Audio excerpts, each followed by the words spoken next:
Alright, so y'all would not believe the inordinate amount of time I spent looking for a good source of light. The quality of light here is fucking poor. Poor at best. And in the bathroom, it's pretty good, but the fan is on and you can't turn it off. So I went on my walk and I spent some time thinking. I actually kind of did like a, what, dry rehearsal? Wet rehearsal? What the fuck am I talking about? I did a rehearsal of like this video, and I don't do scripts. I think that's obvious. I think that is readily apparent that I don't write scripts for these videos. I mostly just off the cuff say shit and hope that it sticks. So I guess this is gonna be wet. A wet run. Where to begin? I think this go around, this money vacation, this installment, I have been feeling a lot better. And I mean, that first time, the first go around was not great. It was not fucking great. I was struggling, and I let y'all know that. And I think this time around, it's a lot easier for me to kind of acclimate. It's not my first time at the rodeo, and so I'm able to kind of control what's going on and regulate my stress levels, because I typically really enjoy my money vacations. I typically enjoy being deployed, and I'm currently deployed, obviously in a hotel. Typically, I very much enjoy my deployments, even if it's just, like a week or so. And last time it was really, really hard because I wasn't able to,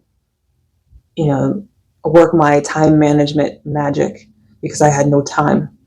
And it definitely took a toll. It definitely stressed me the fuck out, and it made it nearly impossible to enjoy that money vacation because, I mean, when I do surveys, when I'm like out doing like the groundwork for a declaration, I am working with a team, so it's not the same as when I'm deployed and I'm just doing inspections.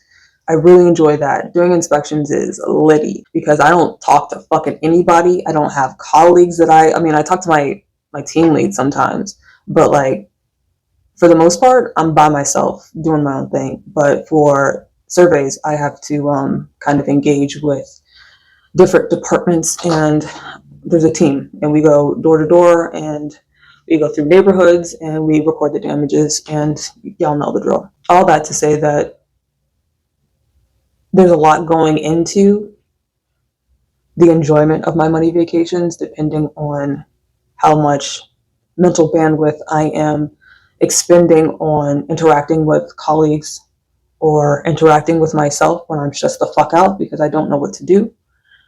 And this go around, I think, even though I still have the colleague thing going, that because I have a good idea of what I'm doing, that it's a lot less stressful and it's easier to do. And so I feel a lot better this time around. And I think in anticipation of that, on my drive here, on my drive to Tennessee, I had an experience that I don't frequently have. It is a sensation that I am not particularly used to, and it's interesting to think about because the way that it registers to me is mostly as discomfort, and what it is happiness, joy. I have a hard time processing happiness. It's funny because, by and large, people enjoy being happy. I don't think I need to explain why, but I don't. Something in my makeup, probably the intersection of genetics along with past experiences and trauma and all that shit. It has made the experience of processing emotions immensely uncomfortable. And I think a lot of schizoids and just other neurodivergent people, they can understand how something as innocuous as momentary happiness can be, I don't know, just extremely uncomfortable. The harbinger of not great things to come. And I don't think this was the last time I experienced happiness, but it is what I remember best because I remember talking about it, and I feel like that last time that I talked about it, I probably was talking about it because it happened again. But I can't remember what was the catalyst. Um, so I'll go back to 2015. That was like the last time I can remember being like feeling physiologically happy. I do have the capacity to physiologically experience happiness. I think there's a difference between the physiological experience of happiness and the mental experience of happiness. If you're not mentally ready to do anything, to do a particular thing, then the physiological is going to be kind of fucking uncomfortable. And so I definitely feel the feelings, the happy feelings, like inside, but it doesn't register as good because what it feels like to me, what it feels like is like the calm before the storm of like a panic attack. It feels like my fight or flight has been activated and that I need to drop everything and run. I feel like I need to take a shit. I feel like I need to scream. I feel like just entirely overwhelmed by the experience. My stomach drops, my chest feels tight, and I definitely was feeling that on the way here. I was feeling it. When I got in the car and started driving, I was happy because I anticipated going on my money vacation, but I don't know. I think it's different from person to person, especially when it comes to being neurodivergent. Some people might have, issues with experiencing sadness. It might send someone to a rage to experience sadness because they're not used to it, or disappointment. It might cause someone to feel utterly dejected and like borderline suicidal to be disappointed. I just have a hard time experiencing happiness. And every time I say it, I just feel ridiculous because I know what I am experiencing is not normal. And I know other neurodivergent schizoid people understand the experience that like you are existing in a world that doesn't really take you into account because your experience is, I won't say unique, but it is not the status quo.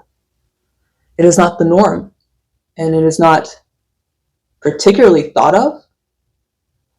It's not taken into consideration. And I think a lot of our eccentricities really aren't taken into consideration by society at large.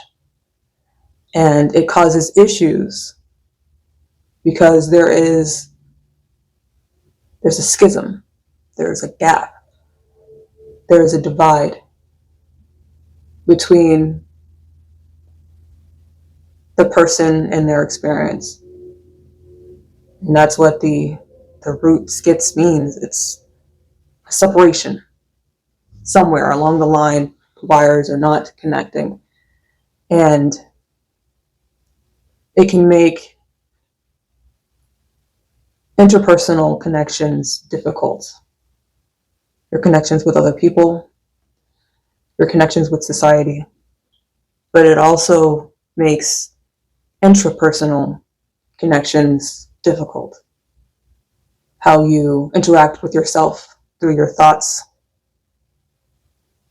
how you interpret and perceive the world and your experiences and your place in the world.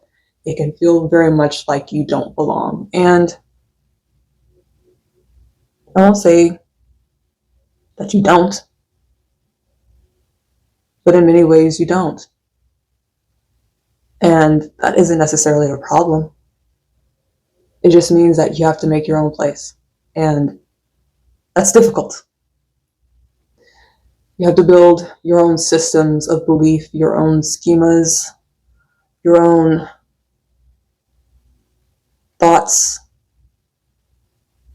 It's hard. It's hard to do when you are not given the tools you need in order to navigate the world. And you're given tools. They're just the wrong ones. And so you end up trying to piece together a life that is fulfilled and purposeful and meaningful, using hammers where you should be using screwdrivers, hacking away at things with an axe when you really could have used a saw or even a knife.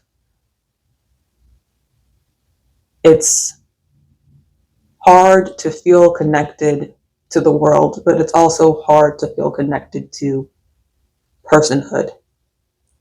And especially when you're not experiencing emotions the way that you're supposed to. And there's a way that you're supposed to. We are told, we are taught, we are inundated with these thoughts. We are conditioned with these pictures of what a good, fulfilled, productive, useful, purposeful person looks like. And we look at those images and compare them to ourselves, and they're not fucking matching up. You have to, first realize that what has been set in front of you is not necessarily what you have to eat.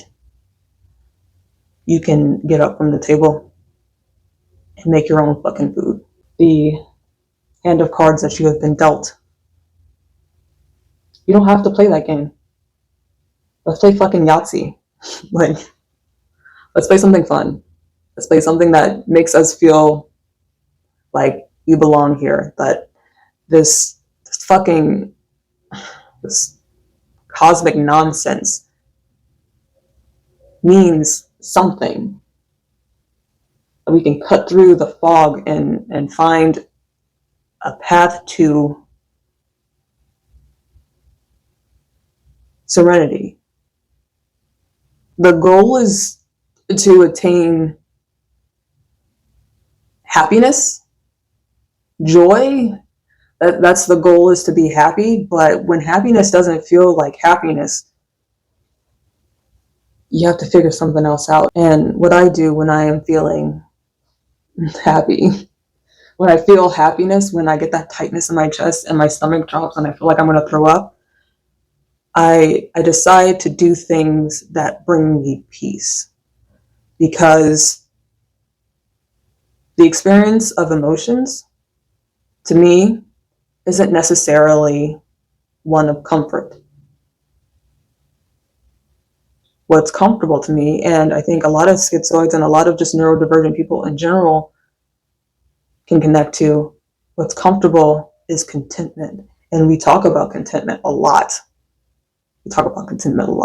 Contentment is happiness without being happy. And it's true. It's true. And so when I'm feeling that anxiety, it's like the embodiment of anxiety. It fucks with me. Honestly, it does. When I'm feeling all those weird physiological things, my heart racing, my stomach dropping, my eyes darting, my thoughts racing, I try to find things that bring me peace rather than things that make me happy, because peace is a lot more comfortable. Serenity, the experience of being content, at peace, calm, untroubled. That is what cements me to my corporal being. That's what makes me feel the most me, the most okay, is serenity. I'll go for a walk somewhere. I'll get in the tub and meditate. I do things that calm me down. And I was thinking about it while I was walking. It's interesting because from person to person, the experience of emotion is different. The range of emotion is different. The intensity of emotion is different. And whether or not you're physiologically experiencing it or mentally experiencing it, and if those things are connected, and if you're actually experiencing it at the time it's happening, or if it's happening fucking, 2 weeks later, those things are different from person to person. But it is interesting to me. I was thinking about the difference between happiness and sadness, and how I definitely more readily experience sadness. It's a lot more comfortable, and I find that interesting and odd. And I was trying to figure out why, because most people would think sadness is, not an experience you want to have. And it's not necessarily that I want to have it, but it is something that is common to me, perhaps. Or maybe sadness is more like a depressant, while happiness is a stimulant. And stimulants are just very fucking uncomfortable to me. But the feeling of like up and go and can't stop, that shit is not my thing, because I already experienced that in my head at all times. And so maybe, depressing things actually make me feel a little bit better because it brings down the anxiety. Or I don't know. I'm not entirely certain. But I thought that was interesting. And it's kind of bizarre because happiness, the emotional experience of happiness, happened to me again today when I was driving back from working. And I just felt like accomplished. And feeling accomplished is good, but that physiological happiness, it's a fucking doozy. And so going for the walk definitely helped me a lot. And I like to take pictures of things. And I end up often editing those pictures to be more vivid than they are, because life to me is just a series of grays. And I would like to, I don't know, see the world in a way that is not just more palatable, but delicious. I think in how I use photography, I use it to project outwardly what I would like to see in the world. I mean, it's entirely metaphorical, but I definitely do that, and I think that's the reason. But yeah, I just wanted to talk about it a little bit. The experience of emotion is very interesting and wholly a fucking mystery to me. I'm learning something new about myself every day, but that's only because I am constantly looking. Serenity is one hell of a drug. That calm, the peace, the solace, the quiet, everything about it is just very comfortable. And I think I will continue to seek out experiences of serenity, because it brings me a lot of not just physical comfort, but mental solace. And it allows me to concentrate on other things. Like right now, I'm at a point where I feel like I might be able to write, and that it's been years. I might. And like not just writing essays, because essays are easy. Those are not particularly difficult for me to do. It's art that is difficult for me to do because I have a hard time seeing art in my head. I don't think I have the disorder where you can't imagine things, but I do have a hard time picturing things in my head, and they just kind of pour out of me when it's piled up for a while. And I think Serenity is what allows me to put a valve on it. We'll see. I would like to write. I would like to exercise some creativity, because creativity to me is sometimes difficult because my imagination is not fantastic. It is vivid, but not expansive. I don't have a whole lot of thoughts outside of what? Real life. I don't really think about fantasy, sci-fi things, but I do think very vividly, despite the world being so gray to me. And I think maybe the fact that things are so gray pushes me to find the littlest morsel of color and latch onto it and expound upon it. And I don't know, I like to be very descriptive in the way that I write. And that's been stolen from me for a while. But maybe if I'm able to piece together enough of these moments of serenity, I can make it happen.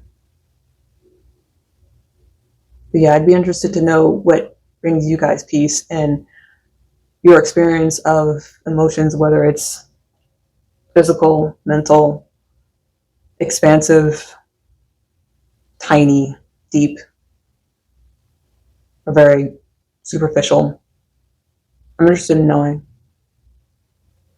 because we're all very different, and understanding others' experiences is what makes understanding yourself a bit easier. And that's why I find that other people are kind of essential to my growth as a person. Y'all are valuable, just by virtue of being you. But yeah, I'll end it now because I need to get in the tub and go to bed. I have to get up at like 5:30. No, 5, because I have to leave at 5:30 tomorrow. So yeah, I'll talk to y'all later.